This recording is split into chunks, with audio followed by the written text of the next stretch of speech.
वंदे पुरुषोत्तमम्। भक्ति और शोक के बारे में आज डिस्कशन करेंगे। परम दयाल श्री ठाकुर जी ने भक्ति के बारे में क्या बताए हैं, शोक के बारे में क्या बताए हैं। भक्ति ठाकुर जी बोलते हैं, जब हमारी एकानुरुक्ति तीव्रता क्रमागति के साथ साथ विश्वास के साथ जब बढ़ता जाता है, तो वो विश्वास जितना गहराता जाता है, हमारी निष्ठा भी उतना गहराता है। साथ साथ इस विश्वास की गहराई से भक्ति की गहराई भी बढ़ने लगती है। और जब ये भक्ति पकने लगता है, अर्थात भक्ति जब गाढ़ा होता है, तो प्रेम का रूप लेता है। प्रेम जहाँ पर कोई बाधा नहीं है, जहाँ पर भेद बुद्धि समाप्त हो जाता है, वो प्रेम ही वास्तव प्रेम होते हैं। और ये तब संभव है जब साम्यदर्शिता आती है।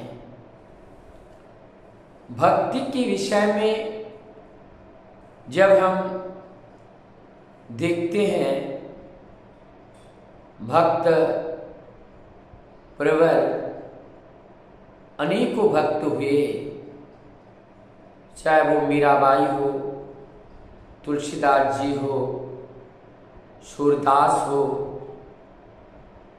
भक्त हरिदास हो। इसी प्रकार से अनेकों भक्त इस धरती पर आए। भगवान राम से लेकर कृष्ण, बुद्ध, प्रभु जीसस, गौरांग महाप्रभु, रामकृष्ण परमहंसदेव, आज परम दयाल श्री ठाकुर अनुकूल चंद्र के रूप में। भक्ति का जो परिवेशन है, भक्त के द्वारा किया जाता है।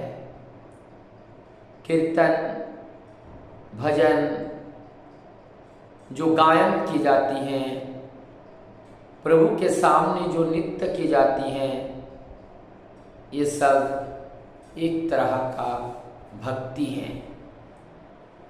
जब हम देखते हैं कीर्तन में झूम झूम कर, नाच नाच के जो कीर्तन की जाती हैं, उसमें मृदंग, ढोलक और भी हारमोनियम, बहुत से बजाने के लिए जो वाद्य यंत्र हैं, सारी चीज इस बाजा के साथ साथ अपने आवाज ऊंचा करते हुए दोनों बाहु को ऊपर उठाकर जो कीर्तन करते हैं, कीर्तन का अर्थ ही है प्रभु के सामने आमोद करना, प्रभु को खुश करना, प्रभु को रिझाना, प्रभु को सेवा देना। प्रभु जो पसंद करते हैं, उस पसंदीदा कार्यक्रम को करना, कार्यों को करना, इससे सब भक्ति का अंग है। जब इस तरह से हम कीर्तन करते हैं, प्रभु की सेवा देते हैं, इस प्रभु सेवा के माध्यम से बहिर्जगत के हमारी इंद्रियों का बंधन टूटता है और हम अंतर्मुखी होते हैं और धीरे धीरे अंतर्मुखी होकर हम प्रभु के उस दिव्य रस का पान करना शुरू करते हैं। यही दिव्यता, यही माधुर्यता हमारी साधना भरी जीवन की भक्ति का पराकाष्ठा है, जिस भक्ति के माध्यम से प्रभु को रिझाया जाता है, प्रभु को आनंदित किया जाता है। इसी बीच में जब हम बहिर्जगत से बंधन से मुक्त हो जाते हैं तो हम धीरे धीरे अंतर्मुखी होकर समाधिस्थ की ओर जाते हैं। चित्त एकाग्र होते हैं और एकाग्र होते होते हम उस समाधि को प्राप्त करते हैं। जब हम उस समाधि को प्राप्त करते हैं और वहाँ पर केवल आनंद ही आनंद है, वहाँ निरानंद का कोई लेश मात्र नहीं है। उस परमानंद को पाने के लिए हमने अनेकों आनंद का परित्याग किया।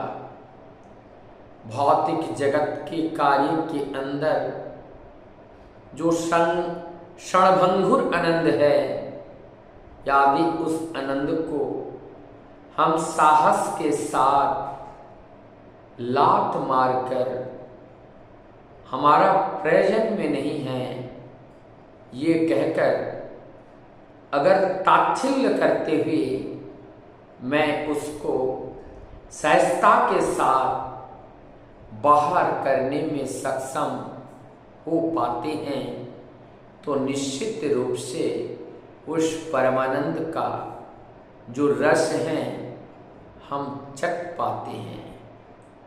आइए, केवल सुख जिसे कहते हैं, सुख वही है परमानंद के चिंता में जीना, महाचेतन के जीव चेतन के चेतना में जीना ही एकमात्र सुख है। सत्य के साथ संयुक्त होकर जीवन बिताना ही परम सुख है। इसके अलावा कोई दूसरा सुख हमें उस परमानंद को दिला नहीं पाती हैं। जीवन में अनेकों सुख आती हैं लेकिन वो क्षणभंगुर है। वो सुख आती है और जाती हैं, लेकिन परमानंद का सुख जब एक बार मिलता है ये कभी नहीं जाती हैं, सर्वदा आनंद देने वाली सुख है। आइए हम सभी लोग भक्ति के द्वारा उस परम सुख के अधिकारी बने।